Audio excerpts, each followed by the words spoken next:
मेरी क्या गलती है, मेरा क्या कसूर है, मुझे किस बात की सजा दी जा रही है, मुझे बस इतना जवाब जानना है। करता कोई है, भरता कोई है। मेरी क्या गलती थी, ये सवाल पूछती है समरीन, आंखों में आंसू, हाथ में डिपोर्टेशन नोटिस। और सीमा हैदर ये पूछ रही हैं कि मुझे बिग बॉस कब भेज रहे हो। देखिए जनाब, देशभक्ति की परिभाषा अब संविधान से नहीं टीआरपी से तय होती है। अगर आपके पास पबजी वाली लव स्टोरी, 4 बच्चे और देशभक्त साउंड बाइट नहीं है तो आप इंडिया मटेरियल नहीं है। भले आप लीगल एंट्री करें, शादी करके प्रॉपर पेपर वर्क्स करें, लेकिन आपका नाम समरीन है, सीमा हैदर नहीं।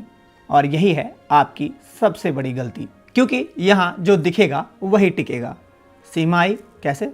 नेपाल से घुसपैठ करके। Illegal entry check, fake identity check, questionable past बिल्कुल है, देशद्रोही संगठनों से जुड़े होने का शक वो भी है। 4 बच्चों के साथ बॉर्डर पार करके आई मजनू से मिलने, और अब वो हिंदुस्तानी बहू है, टीवी पे बैठी है और हाथ में तिरंगा लिए, जुबान पे जय श्री राम, मतलब धर्म card check, TRP card check, nationalism का डिस्काउंट कूपन, मतलब फुल कॉम्बो ऑफर।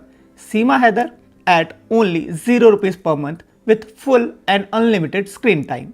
बाकी सब समरीन जैसी महिलाएं जो लेजिमेट तरीके से भारत आईं, शादी की, शादी का सर्टिफिकेट दिखाया, एम्बेसी में लाइन लगाई, लीगल वीजा की रिक्वेस्ट डाली, और अब उनसे कहा जा रहा है एग्जिट फॉर्म भरो, नेक्स्ट बॉर्डर प्लीज। गवर्नमेंट ने कहा all Pakistani visas are cancelled, no more entries, चाहे वो मेडिकल हो या मैट्रिमोनियल, सबको टाटा बाय बाय, खत्म, बस सीमा को छोड़कर। क्यों?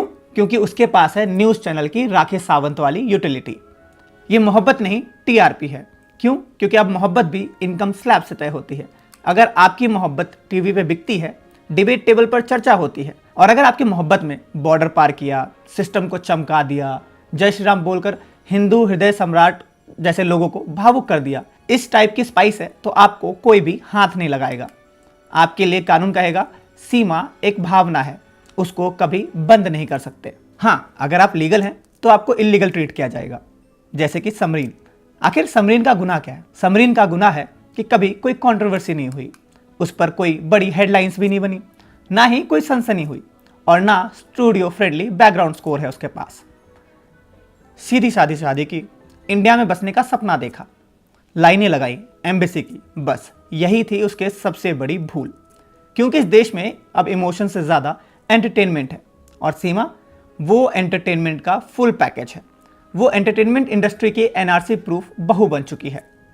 अब आखिर में कुछ सवाल हैं कि अगर सारे पाकिस्तानी डिपोर्ट हो रहे हैं तो सीमा क्यों नहीं?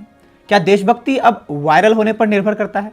क्या रूल ऑफ लॉ सिर्फ उन पर लागू होता है जो न्यूज़ चैनल में ब्रेकिंग न्यूज़ नहीं बन पाए? अब आखिर में कुछ लोग आ जाएंगे हमें टैग देने के लिए, इसलिए बता दूं, समरीन से हमें कोई निजी लगाव नहीं है, ना वो हमारी बहन लगती है, ना कोई रिश्तेदार, और ना ही कोई वायरल फिगर। लेकिन हाँ, सवाल सरकार से है कि जब समरीन और सैकड़ों पाकिस्तानी महिलाएं जो शादी करके भारत आई थी, जो कानून का पालन कर रही थी, आज वो मजबूरी में अपने वतन लौटने को मजबूर की जा रही हैं। और सीमा हैदर से आपको इतनी मोहब्बत क्यों है? वो महिला जिस पर पहले दिन से शक था, जो इलीगल एंट्री करके भारत आई थी, जिसकी कहानी हाफ लव और हाफ लूप होल लगती है, वो आज भारत की बहू कैसे बन गई? क्या वजह है कि बाकी सभी को बॉर्डर का रास्ता दिखाया जा रहा है और सीमा हैदर को माइक थमाया जा रहा है?